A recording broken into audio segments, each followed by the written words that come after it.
Starting at 200, all aluminum Tuachuo 75 configuration. Which manufacturer do you think this is? That's right. Once again, it is the one who moves forward. The pioneer arrived with his chip, the K75. After rolling the plastic machinery, we started rolling the aluminum roller. So how does it actually feel? Just do it a bit and you'll see. The keyboard uses the national standard 6060 CNC aluminum material with a 7-layer sandblasted oxidation process. You can see that one texture is the surface of that type of cast iron. Long-time viewers of the Broken Blade competition should be somewhat familiar with it. Touch that feels good.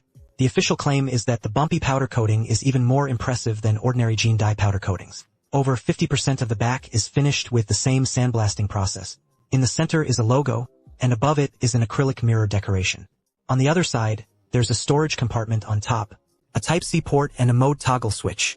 This switch has no instructions. After my testing, near the Type-C port, it's Bluetooth mode. On the other side is a 2.4G connection. This is the opposite of what the manual says. The keyboard also avoids a recessed layout. The key retract function is also one more than most 75 configurations. That is, the delete key next to the knob, which is mostly used. Every manufacturer has turned this part into a decorative piece.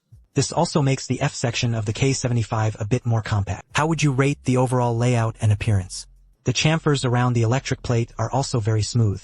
Another thing I think is that the knob is really distinctive. The dial feels very strong when turned by the Phillips. Stability is done very well. This wobble is very slight. Do you prefer round knobs? Or this kind of Phillips knob? The keyboard uses a Gasky structure and is filled with 5 layers of sound packs. A positioning plate with a 1.5 mm transverse groove, which deforms when pressed.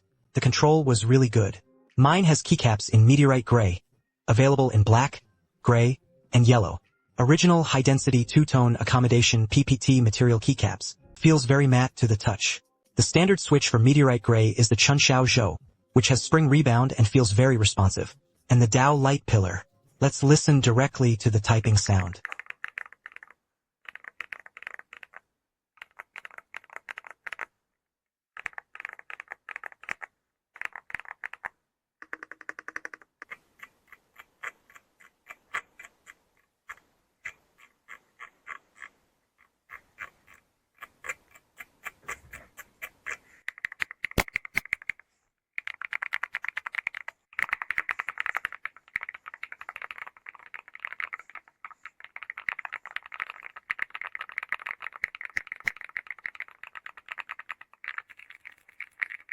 The standard cross-shaped greatsword's axis tuning is also excellent. Overall, the sound performance is very balanced. On the lights, I'm sure after watching for so long you should have some feelings.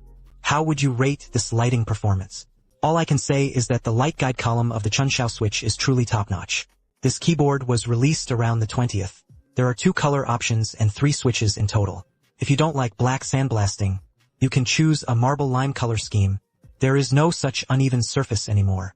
As for switches, let me give you a rough recommendation. If you like the sound of stones and enjoy playing with lights, then you can choose the Chunxiao switch with a built-in light guide pillar.